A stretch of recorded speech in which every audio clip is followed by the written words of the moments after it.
Je m'appelle Maïté Sonné, j'ai réalisé le film Massacre.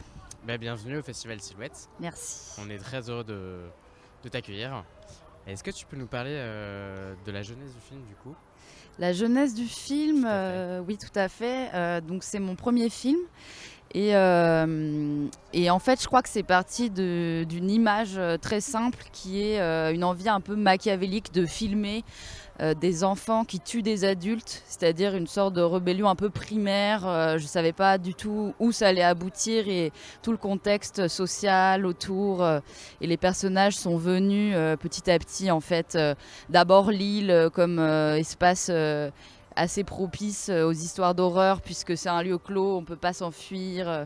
C'est des lieux qui sont beaucoup dans les films d'horreur. Et ensuite, après Lille, du coup, le contexte de la gentrification touristique et comme à Rennes, quoi. Voilà. Et du coup sur la question de la gentrification touristique, parce que du coup c'est un sujet qui est très contemporain en fait au final depuis le confinement, etc. Tous les citadins qui sont partis fuir du coup en province du coup la construction du film, est-ce que ça a joué? Est-ce que c'était avant? Parce qu'il me semblait que...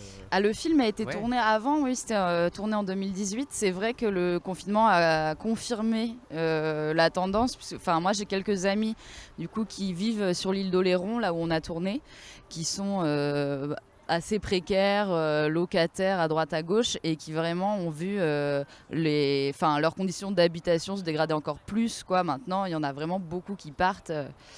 Et donc, en effet, moi, c'est pas un lieu dans lequel j'ai vécu, mais c'est vrai que c'est quand même des espaces très intéressants parce que les proximités sont très immédiates entre des classes sociales très très différentes, quoi.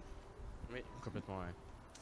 Et du coup, juste tu parlais du coup dans la jeunesse que c'était surtout des adolescentes qui allaient tuer des adultes. Ouais. Comment est-ce que tu as trouvé du coup les deux actrices qui sont assez folles du coup Ouais. le processus de casting a été comment du coup? Le processus de casting a été en fait assez classique. J'ai travaillé avec une directrice de casting qui s'appelle Kenza Barra, qui elle connaissait, enfin avait déjà rencontré la plus âgée des deux adolescentes. Et avec elle, ça a été très très vite assez certain. Elle a vraiment le regard qu'il faut, une présence aussi assez incroyable. Et ensuite, avec elle, à partir de cette comédienne, on a cherché sa petite sœur. Et quand on a rencontré la plus jeune, Mahogany Elfi, ça a été un peu la même.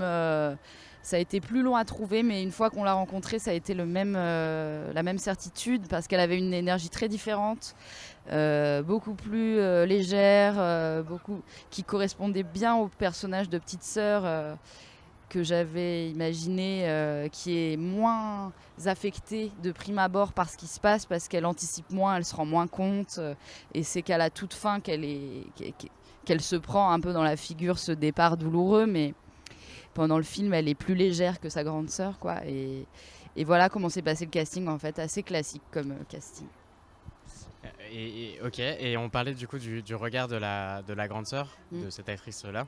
C'est assez fou. La dernière scène, moi, elle m'a énormément marqué du coup pour amateur. Et est-ce que cette scène de fin était prévue? Est-ce que vous l'aviez cherchée ou est-ce qu'elle était déjà dans la tête en fait pour finir le film? La scène de fin, elle était prévue, mais en fait, comme on tournait sur un ferry, on n'avait pas beaucoup de temps, c'est-à-dire que le ferry faisait un tour et après nous lâchait. Enfin, je sais plus exactement. Je me souviens qu'il fallait un peu se précipiter et que du coup, je les ai beaucoup dirigés à la voix en même temps, en leur disant où regarder, quand sourire, quand se regarder. Et on a choisi quelques images parmi un grand nombre d'images qu'on a tournées comme ça pour être sûr d'avoir un peu tout. À la fois la douleur du départ, à la fois le sourire insolent de la fin et le sourire entre elles aussi, voilà. Et en parlant de cette fin très violente, donc j'ai compris que c'était dans la genèse du film en fait de vouloir cette fin un peu violente avec cette musique, avec du coup ces images là qui sont très fortes en fait finalement et qui se démarquent complètement. Est-ce que du coup c'était quelque chose qui pour toi manquait dans le cinéma, essayer de montrer un petit peu ce côté violent qu'on voit pas souvent finalement aussi frontalement quoi? Je sais, pour moi, non, j'ai jamais ressenti qu'il me manquait ça au cinéma, en tout cas. J'ai l'impression plutôt de voir des propositions très très différentes partout autour de moi. Donc enfin, en tout cas, c'était pas du tout une volonté d'essayer de faire bouger les lignes ou quelque chose comme ça. C'était vraiment une recherche très intime de comment créer avec un langage qui est à la fois, en effet, un peu influencé par le cinéma de genre, mais d'une manière assez ludique, en fait, pas très sérieuse, et à la fois une volonté de naturalisme dans le jeu, notamment. Et c'était vraiment plus une recherche intime qu'un vrai acte de cinéma pensé, quoi. Ok.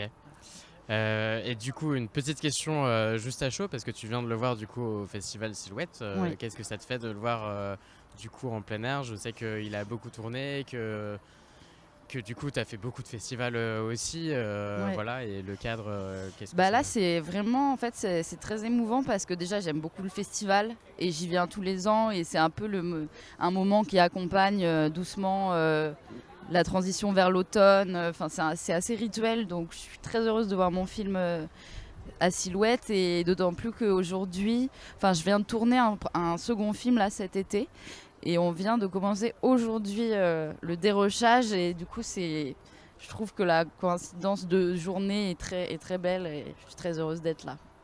Bah, c'est parfait, parce que ma dernière question du coup c'était projet prochain. Ah Donc bah est-ce que tu voilà. peux nous parler un peu plus de ce film du coup que tu viens de tourner? Oui, bah alors c'est un film toujours produit par Quartet Productions qui s'appelle Des jeunes filles enterrent leur vie. Et c'est l'histoire d'une jeune fille de 25 ans qui ne croit plus à l'amour, déteste l'amour, et elle est obligée de participer à l'enterrement de vie de jeune fille de sa grande sœur dans un spa thermal à la montagne, assez glauque, assez déprimant. Et à l'intérieur de ce petit cauchemar, la lumière revient puisqu'elle retombe amoureuse d'une des invitées. Voilà. Très beau. Bah, merci beaucoup, Maïté. Et ben merci d'être- à vous. Merci.